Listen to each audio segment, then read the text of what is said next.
Salut et bienvenue dans cette nouvelle vidéo. Aujourd'hui, j'ai préparé quelque chose d'un peu spécial. Pas une leçon de grammaire, pas une liste de vocabulaire, mais des histoires. Trois petites histoires toutes différentes, mais qui ont un point commun. Elles vont t'aider à parler français plus naturellement. Chaque histoire est simple, courte et pleine d'expressions que tu peux réutiliser dans ta vie de tous les jours. Certaines parlent de la routine, d'autres du travail, des émotions ou même de situations un peu drôles ou inattendues. L'objectif, c'est pas juste d'écouter. Essaye de visualiser les scènes, de répéter certaines phrases et surtout de ressentir le français comme si tu le vivais. Et ce qui est encore mieux, c'est que chaque histoire est indépendante. Tu peux les écouter dans n'importe quel ordre. Mais si tu les écoutes dans toutes, tu verras qu'il y a un petit fil conducteur.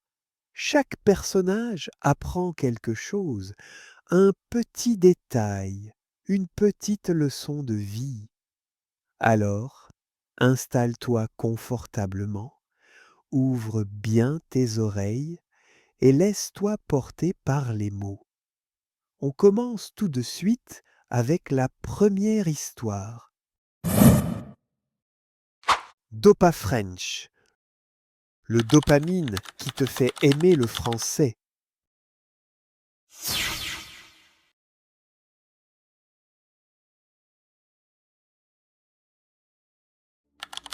Le matin où tout a changé. Ce matin-là, Karim n'a pas entendu son réveil. Quand il a ouvert les yeux, il faisait déjà clair dans la chambre. Il a regardé son téléphone. 7h58. Oh non! J'ai raté mon bus encore une fois. Il a sauté du lit, pris ses vêtements n'importe comment et couru vers la salle de bain. Mais, en se regardant dans le miroir, il s'est arrêté. Il avait les cheveux en désordre, les yeux fatigués et une expression de stress. Et là, il s'est dit « Attends, pourquoi je commence chaque journée comme ça? Toujours pressé, toujours stressé. » Il a pris une grande respiration. Il était retourné dans la cuisine, a versé un grand verre d'eau et s'est assis. Pour la première fois depuis longtemps, il a décidé de ralentir. Il a allumé la cafetière, mis un peu de musique douce et a simplement profité du silence. 5 minutes plus tard, il s'est senti différent, plus calme, plus concentré. Quand il est arrivé au travail, son patron l'a regardé en souriant. « T'as l'air détendu aujourd'hui, Karim. T'as pris des vacances ou quoi ?» Karim a rigolé. « Non, j'ai juste décidé d'arrêter de courir après le temps. » Et à ce moment-là, il a compris quelque chose d'important. La journée n'est pas bonne ou mauvaise à cause des événements, mais à cause de la façon dont on choisit de la commencer. Depuis ce matin-là, Karim ne court plus après le bus. Il prend un café tranquille, il respire profondément et souvent, il se dit en souriant « C'est fou comme un simple matin peut changer une vie. »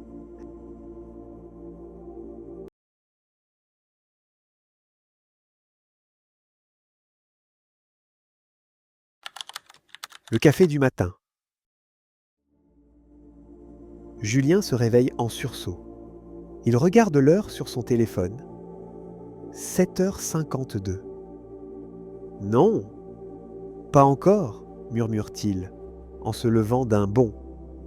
Il devait être au travail à 8h30 et il n'avait même pas encore déjeuné. Il s'habille en vitesse, attrape sa veste, ses clés, son sac. Dehors, il fait froid. Un de ces matins d'hiver où le vent pique un peu les joues. Julien marche vite, presque en courant, les écouteurs dans les oreilles, la tête déjà pleine de la journée qui l'attend. Au coin de la rue, il passe devant un petit café. Un endroit tout simple, avec 3 tables à l'intérieur et un vieux comptoir en bois. Chaque matin, il le voit, sans jamais s'arrêter. Mais aujourd'hui, sans trop savoir pourquoi, il s'arrête. Il regarde à travers la vitre. Quelques personnes discutent doucement.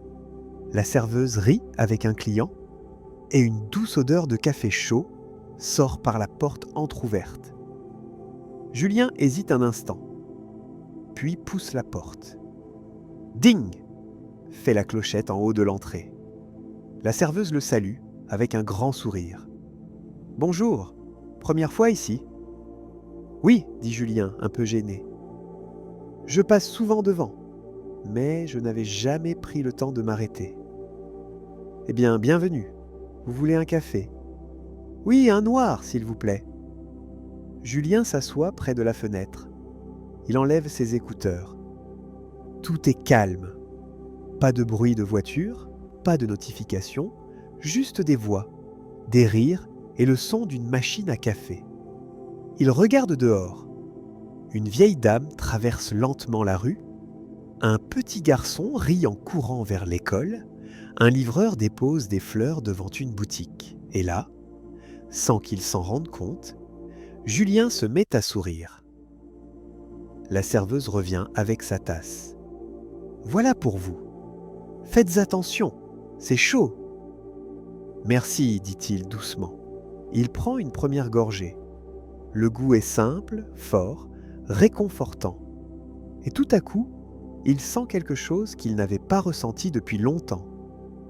Du calme, de la gratitude. Il regarde sa montre. 8h18, il a encore le temps.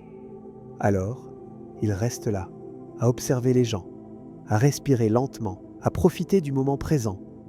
Avant de partir, il remercie la serveuse. C'était parfait, merci. Avec plaisir, à demain peut-être. Julien hésite, puis sourit. Oui, à demain.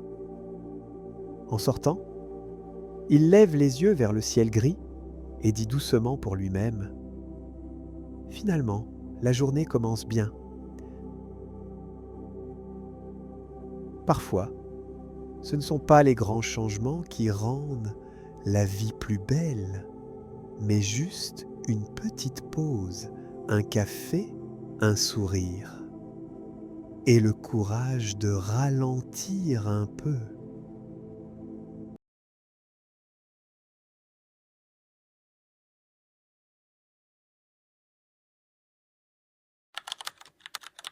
Le rendez-vous manqué.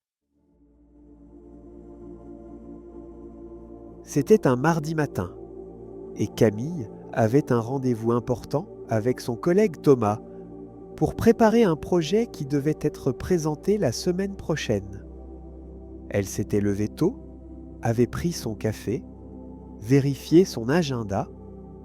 Tout semblait prêt, ou presque. En sortant de chez elle, elle a soudain réalisé « Mon ordinateur, je l'ai laissé sur la table !» Elle a hésité une seconde. Courir le chercher ou appeler Thomas pour le prévenir. Elle a sorti son téléphone et envoyé un message rapide. « Salut, Thomas. Je suis juste devant le café, j'ai oublié mon ordi. Je reviens vite. » En courant dans l'escalier, elle a pensé « Pourquoi je ne prépare jamais mes affaires la veille ?»